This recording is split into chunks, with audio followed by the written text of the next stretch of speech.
It really all started when my daughter took me for a gift into New York City on this jewelry tour. And we went into like the jewelry district, and there was a guide that took us to like a refiner, to a plater, to, all these places, to a setter, to see how everything worked in the jewelry business. And I was definitely hooked. Once both of my kids went to college and almost finished with college, my daughter said to me, "Mom, you have to do something." So I decided to go back to school. I went back to school for my master's in fine arts with an emphasis in metals. Really, probably what grabbed me was when I started my thesis for my master's. I had to think of something that, for my thesis, that I really wanted to do, that I was going to be all in on. And so when you do a thesis, you put out on the table all the pieces that you've made for the whole 2 or 3 years that you're doing your master's. And it was really strange, but when I looked at everything, it was all like botanical plants, leaves, flowers, all these things that I made. And I didn't even recognize that until it was time to meet with my mentor and look at everything I've done. And then I tried to take the love of botanicals and then the love of murder, mystery, mayhem, that kind of thing, and I put it into poisonous plants and how they affect your body. And what I did was make pieces of jewelry or wearable art with that in mind. I really was hooked, and then as soon as I graduated, I had someone build the shed for me, and I kind of, in a much smaller space, kind of recreated how I learned at school. I have a separate soldering station. I know a lot of jewelers work at their bench and do everything at their bench, but I don't solder at my bench. I don't drill at my bench. I've got different stations for all of that. You have to learn how to saw, and you have to learn how to use a torch, which they all freak out about once you do that for the first time, because you're working with a live flame.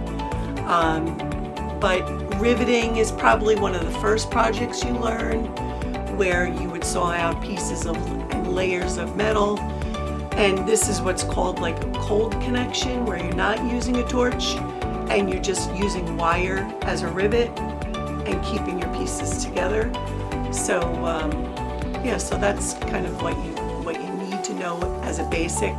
Then you get into your torch work. I have a hydraulic press. I have dies that I use sometimes to forge things. So there's a lot of different techniques. I like to work with mixed metals. My favorite is gold and silver together. It's hard when you're first getting started to buy when you alloy your gold, and the gold is $2,000 an ounce. So you kind of start with silver because it's only $24, But then as you get better and the longer you do it and the more people that trust you to do the work that they ask you to do, because I do a lot of custom pieces, I do like to add gold into my work because it just kind of lifts it and elevates it to the next level. I started really when I graduated a business because I just wanted to be ready. And then I just started making things that I liked. And I only make one-of-a-kind pieces, so I'm definitely not into production work where I'm going to make a ring in 10 different sizes.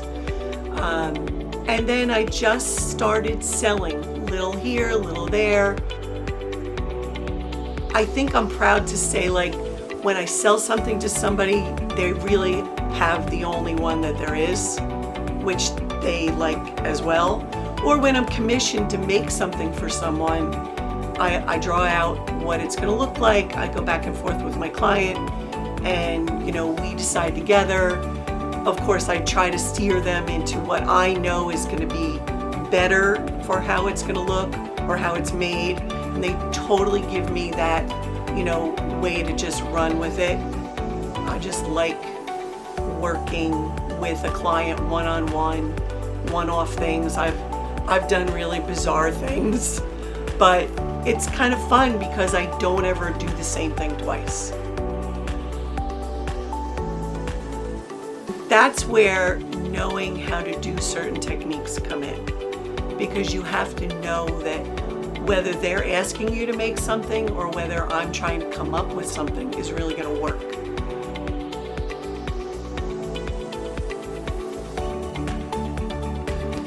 So, obviously going to school and learning everything I did and trying to be like a sieve, sucking in all the information I could like a sponge from my professor, and also from the master goldsmith I work with in New York. I love learning, so I just suck everything in that I can. I'm like the one that asks, I ask like a million questions on how does this work, and how did you go about doing this? And I love looking at things that people make and seeing like how they made it. I'm not really looking at the piece as much as I have to figure out how they made that. It's really a very broad range of things that I do. Like I've made gold granulation all the way to an acrylic and silver wedding ring. I love, like I said, like flowers and botanicals. Last year I finished this 44-inch necklace. I call it Forged in Flower, with these beautiful Tahitian pearls that I set. Tahitian Air had asked me to make a pin for their stewards and stewardesses on their airline. So that's probably one of my more favorite pieces.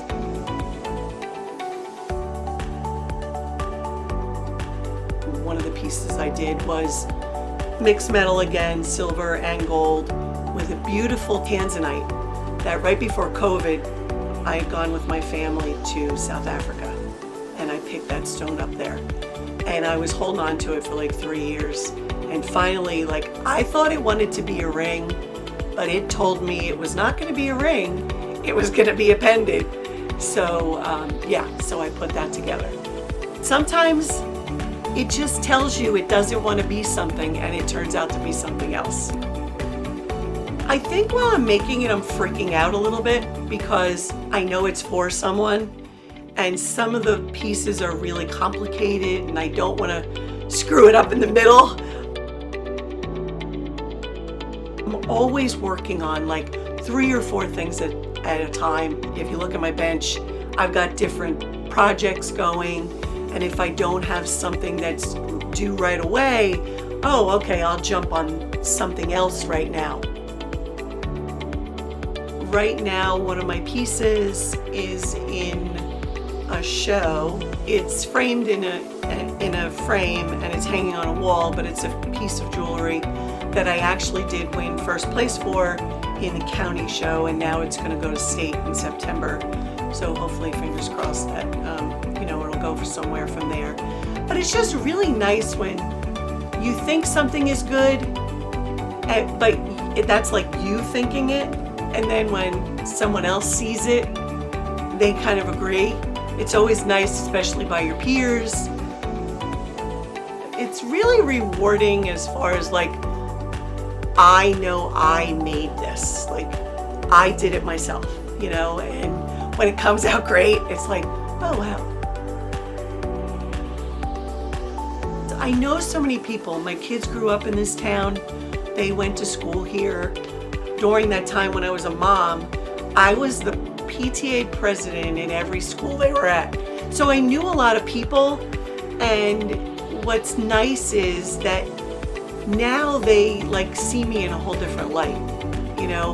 I'm not the president of the PTA anymore, And now, oh, she's doing this. Wow, that's really cool. And I think it helps the community because I want to stay here. I want to do this, and I just want to get myself out there and let people know, hey, I can do this if you need anything.